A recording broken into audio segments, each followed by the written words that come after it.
അബൂബക്കറിന് പ്രത്യേകിച്ച് എന്തെങ്കിലും ആഗ്രഹങ്ങൾ?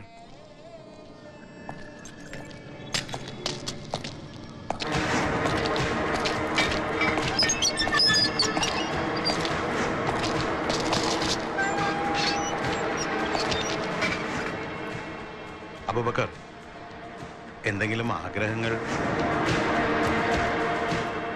അതെ, ആരെങ്കിലും കാണണമെന്നോ വല്ല നെയ്ച്ചോറോ ബിരിയാണിയോ കഴിക്കണമെന്നോ അങ്ങനെ വല്ലതും? ഈ അന്ത്യാഭിലാഷമേ എന്നതാണെങ്കിലും പറഞ്ഞോ. അബൂബക്കറിന്റെ കാര്യത്തിൽ എനിക്കൊരു പ്രത്യേക താല്പര്യമുണ്ട്. അല്ല, അറിയാമല്ലോ, തൂങ്ങുന്നതിന് മുമ്പ് നിനക്കെന്ത് വേണമെങ്കിലും ചോദിക്കാം, ഞാൻ സാധിച്ചു തരും. അതിനല്ലയോ ഞാൻ തന്നെ നേരിട്ട് ഇങ്ങോട്ട് വന്നിരിക്കുന്നത്. പറഞ്ഞാട്ടെ, കുഞ്ഞിനെന്താ വേണ്ടത്?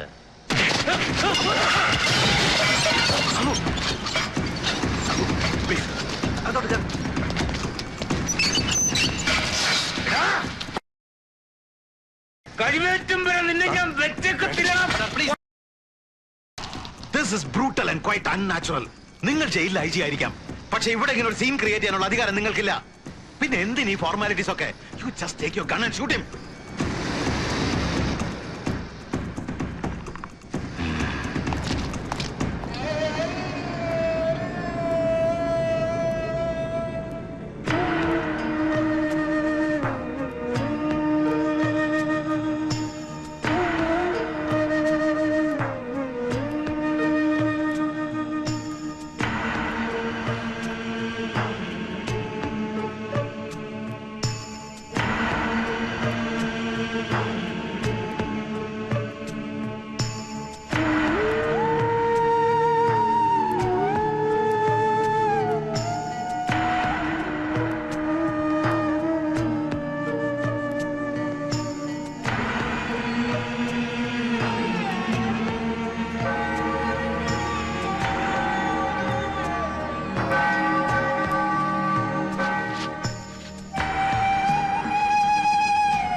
മുൻ സൈനികനായ ടി.എം. അബൂബക്കറിന്റെ ശിക്ഷ സംബന്ധിച്ച് ബഹുമാനപ്പെട്ട ഹൈക്കോടതി വിധി ബഹുമാനപ്പെട്ട സുപ്രീം കോടതി ശരിവെച്ച് ദയാഹർജി ബഹുമാനപ്പെട്ട ഇന്ത്യൻ പ്രസിഡന്റ് തള്ളിയിട്ടുള്ളതാകുന്നു.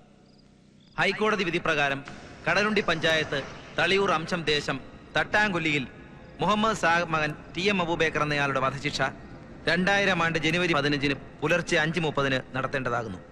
ക്രിമിനൽ നിയമ നടപടി 413, 414 പ്രകാരം ജയിൽ സൂപ്രണ്ട് പ്രതിയെ മരണം വരെ തൂക്കിലേറ്റുക എന്ന ശിക്ഷാ നടപടി നടപ്പിലാക്കി.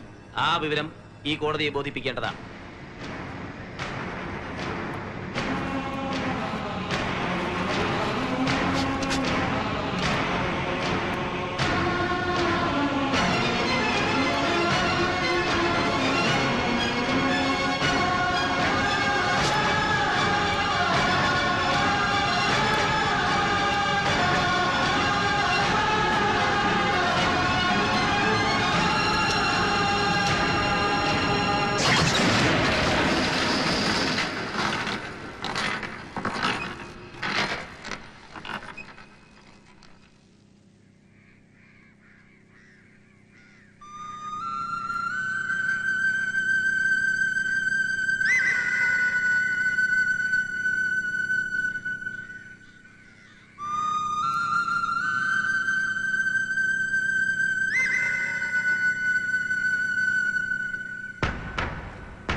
നമുക്ക് ഈശ്വരനോട് നന്ദി പറയാം.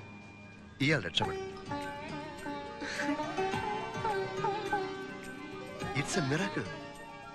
വൈദ്യശാസ്ത്രത്തിന് ഇനിയും കീഴടങ്ങിയിട്ടില്ലാത്ത യാഥാർത്ഥ്യം. സസ്പെൻഡഡ് ആനിമേഷൻ എന്നുവെച്ചാൽ ഒരു ശരീരം പൂർണ്ണമായി മരിച്ചു എന്ന് തോന്നിപ്പിക്കുക. പക്ഷേ ജീവന്റെ ചലനം ഒരു ഡോക്ടർക്കും തിരിച്ചറിയാനാവാത്ത വിധം ഉള്ളിൽ എവിടെയെങ്കിലും ഒളിപ്പിച്ചു വെക്കുക.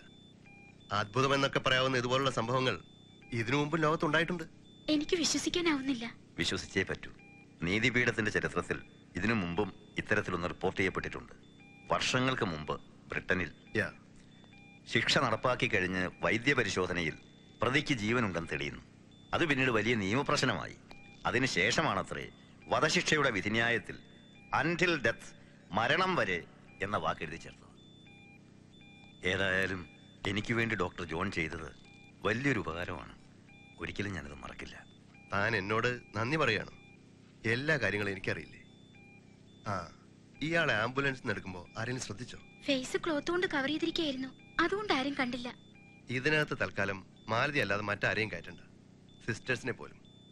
പിന്നെ എക്സ്റേയിൽ ബ്രെയിനിന് ഡാമേജ് ഒന്നുമില്ല, അതാ വലിയൊരു ലക്ക്. പക്ഷേ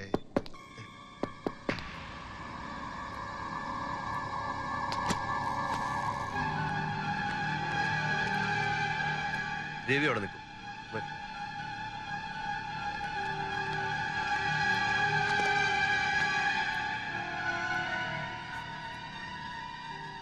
പേടിക്കണ്ട, സാഹിബിന് അബുവിനെ തിരിച്ചു കിട്ടും.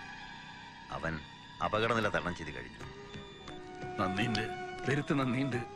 എന്നോടല്ല, സാക്ഷാൽ ദൈവത്തിനോടാണ് നന്ദി പറയേണ്ടത്. ഒരു പക്ഷേ എന്റെ ജീവിതാനുഭവങ്ങൾ ഉണ്ടാവാം. ഇന്നലെ വരെ ഈശ്വരനെ പഴി പറഞ്ഞവനാ ഞാൻ. എന്നാൽ ഇപ്പോ ഈ നിമിഷം ഞാൻ അവന്റെ മഹത്വം അറിയുന്നു.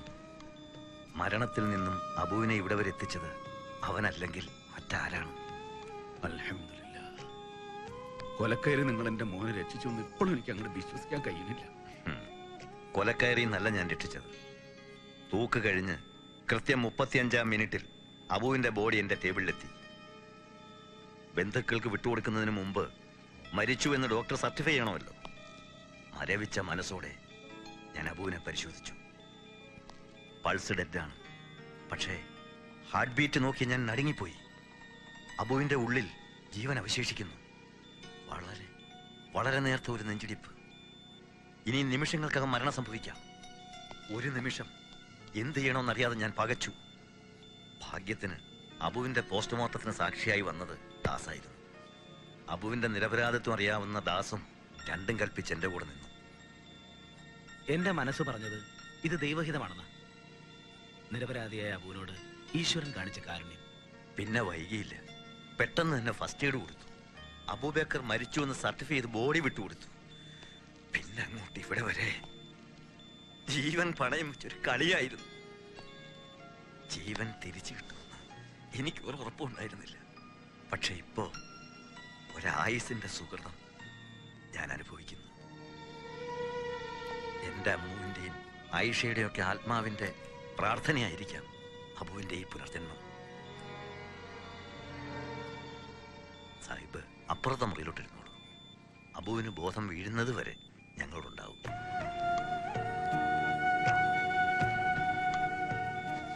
വേണ്ട ഡോക്ടറെ, രാത്രിയും പകലും കണ്ണിൽ എണ്ണ ഒഴിച്ച് ഞാൻ എന്റെ കുട്ടീൻ്റെ അടുത്തിരുന്നോളാം.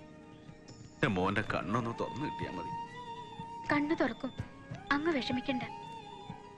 എന്റെ മോളി ആശുപത്രി തന്നെ ഉണ്ടായത് ഹയറായി. നാട്ടിലാർക്കും സംശയമൊന്നുമില്ലല്ലോ? ഇല്ല, ഇവിടെ തന്നെ കബറടക്കിയെന്നാണ് നാട്ടിൽ പറഞ്ഞത്. അബുവിന്റെ ശവശരീരമെങ്കിലും കാണാനായി വലിയ ജനക്കൂട്ടം തടിച്ചുകൂടിയിരുന്നു.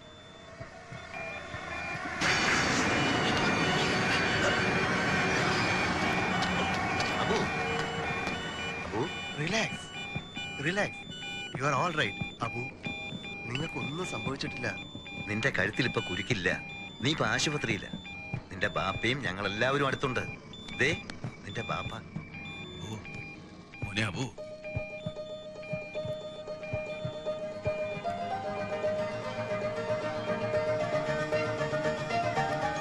നമുക്ക് തളിയൂർക്ക് പോണ്ടേ? ദേ രാഘവനൊക്കെ വന്നിട്ടുണ്ട്. പഴയ കാര്യങ്ങൾ എന്തെങ്കിലും അബുവിന് ഓർക്കാൻ കഴിയുന്നു? നമ്മുടെ തങ്കച്ചന്റെ നാടൻ പാട്ട് നീ ഓർക്കുന്നില്ലേ? ഒന്ന് ഓർത്ത് നോക്കി.